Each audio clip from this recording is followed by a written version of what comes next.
അരിപ്പൊടി കൊണ്ട് നല്ല സോഫ്റ്റ് ആയിട്ടുള്ള പാലപ്പം തയ്യാറാക്കിയെടുക്കാം. അതിനായി ഞാനിവിടെ ഒരു മിക്സിയുടെ ജാർ എടുത്തിട്ടുണ്ട്. അതിലേക്ക് നമുക്ക് 2 കപ്പ് വെള്ളം ആദ്യം ചേർത്ത് കൊടുക്കാം.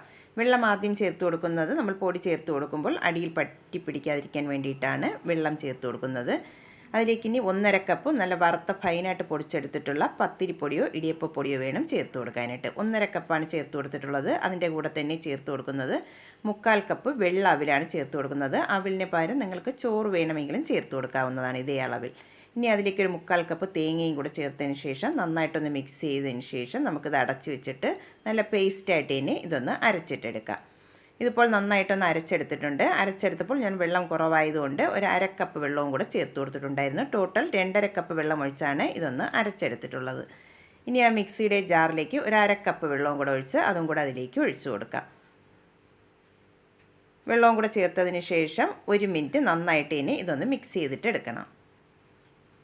ഇതിപ്പോൾ 1 മിനിറ്റ് നന്നായിട്ടൊന്ന് മിക്സ് ചെയ്തെടുത്തിട്ടുണ്ട്. ഇനി നമുക്കിതൊന്ന് ഫെർമെൻ്റ് ആവാനായിട്ട് മാറ്റി വയ്ക്കണം. ഈസ്റ്റൊന്നും ബേക്കിംഗ് സോഡ ഒന്നും ചേർത്ത് കൊടുക്കാത്തതുകൊണ്ട് ഞാനിവിടെ ഒരു 8 മണിക്കൂർ ഇതൊന്ന് ഫെർമെൻ്റ് ആവാനായിട്ട് മാറ്റി വയ്ക്കുകയാണ്.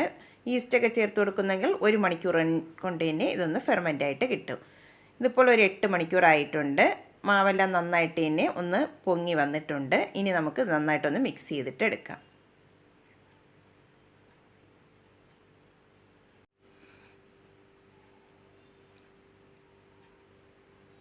ഇതിപ്പോൾ ഒന്ന് മിക്സ് ചെയ്തെടുത്തിട്ടുണ്ട്. മാവ് കുറച്ചൊരു കട്ടിയായിട്ടാണ് ഇരിക്കുന്നത്. നമുക്കിതിലേക്ക് കുറച്ച് വെള്ളത്തിൻ്റെ ആവശ്യം കൂടെ ഉണ്ട്. ഞാനിതിലേക്ക് ഒരു 1/4 കപ്പ് വെള്ളവും കൂടെ ചേർത്ത് കൊടുക്കുകയാണ്.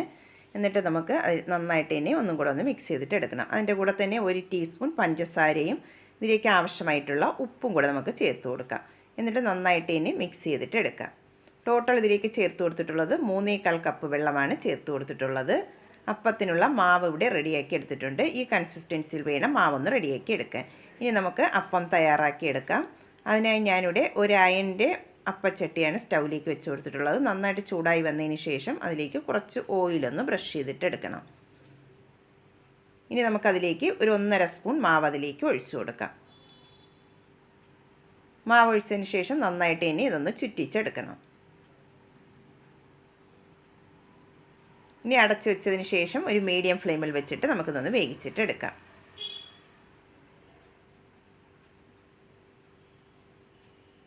ഇതിപ്പോൾ നന്നായിട്ട് ഇനി സൈഡെല്ലാം നന്നായിട്ട് ഇനി ഒന്ന് മുരിഞ്ഞ് റെഡിയായി വന്നിട്ടുണ്ട്. നമുക്കിനി ഇത് പാനിൽ നിന്ന് മാറ്റിയെടുക്കാം.